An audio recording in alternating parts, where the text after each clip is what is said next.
In a relentless onslaught, Israel intensified airstrikes across the Gaza Strip, resulting in hundreds of Palestinian casualties and widespread destruction.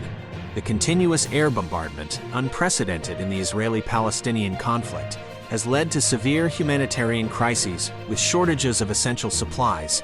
The escalation hints at a potentially devastating ground offensive by Israeli forces, raising concerns for the safety of Gaza's 2.3 million residents.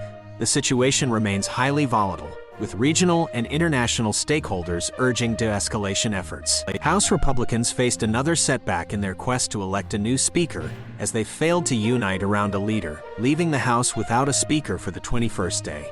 After former President Donald Trump's rebuke, Majority Whip Tom Emmer withdrew his candidacy, leading to a rushed election. Republicans ultimately selected Representative Mike Johnson as their fourth speaker designate. The lack of a speaker has paralyzed the House, preventing legislative business and creating political and electoral concerns. There is growing support for a resolution to empower Speaker pro tempore Patrick T. McHenry to oversee the House until 2024. The former lawyer for Donald Trump, Jenna Ellis, has pleaded guilty in connection to efforts to overturn the 2020 election results in Georgia, and has agreed to testify against Trump if needed. Ellis is the third member of Trump's legal team to reach a plea deal, marking progress in securing testimony that could implicate higher-profile defendants. The plea agreement allows her to avoid jail time and serves as part of a broader investigation into Trump's attempts to overturn the election results. Hurricane Otis has made landfall on Mexico's Pacific coast as a dangerous Category 5 storm, bringing catastrophic damage warnings around Acapulco.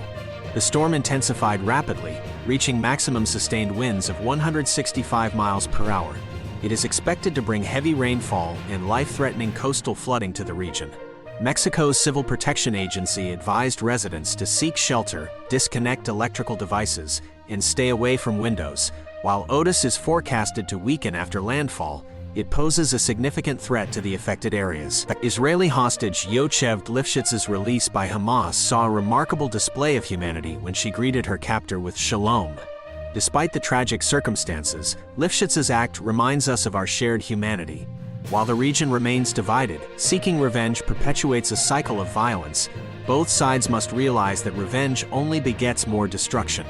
The international community, led by figures like UN Secretary-General António Guterres and US President Joe Biden, must push for an immediate humanitarian ceasefire to prevent further suffering. Chinese President Xi Jinping expressed willingness to cooperate with the United States in managing differences and addressing global challenges. He emphasized the importance of establishing the right way of getting along for the world's stability. Xi's call for more stable bilateral ties, based on mutual respect and cooperation, precedes a visit by Chinese Foreign Minister Wang Yi to Washington, aiming to lay the groundwork for a potential meeting between President Joe Biden and Xi at the upcoming APEC summit. Washington seeks to prevent conflicts in the face of economic competition and disputes. Israel's representative at the UN demanded Secretary-General António Guterres' resignation after his remarks on the Israel-Hamas conflict.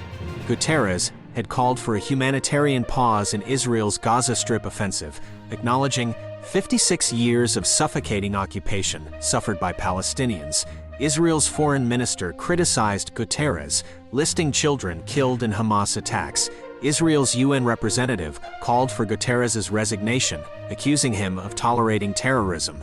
Tensions also arose between the Israeli military and the UN relief agency in Gaza, with concerns over Israel's military response and Palestinian civilian harm. China has deployed its inaugural nuclear-powered guided missile submarines, marking a significant advancement in its military capabilities, as revealed in the latest Pentagon report.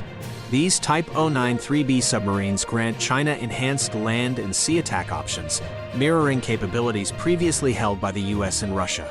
The submarines have the ability to conduct long-range precision strikes, a development closely monitored by military experts. 3 of these new submarines could be operational by next year, contributing to China's expanding submarine fleet, which could comprise 65 vessels by 2025. Women in Iceland recently staged a major strike to highlight gender-based wage disparities and violence. Known as Kvenafra, or Women's Day Off, the strike brought attention to the importance of women's contributions in the workforce, from executive roles to household tasks. Iceland, a global leader in gender equality, is still working to close the gender pay gap. In the U.S., experts stress the need for a multifaceted approach to address the issue, citing the significance of race and the role of care work. Large-scale actions like Iceland's strike could serve as a catalyst for change. China's defense minister, General Li Shangfu, has been dismissed from his post, becoming the second senior official to face a sudden purge under Xi Jinping's leadership. His removal follows the earlier dismissal of the foreign minister, Qin Gang, amid speculation about a potential scandal.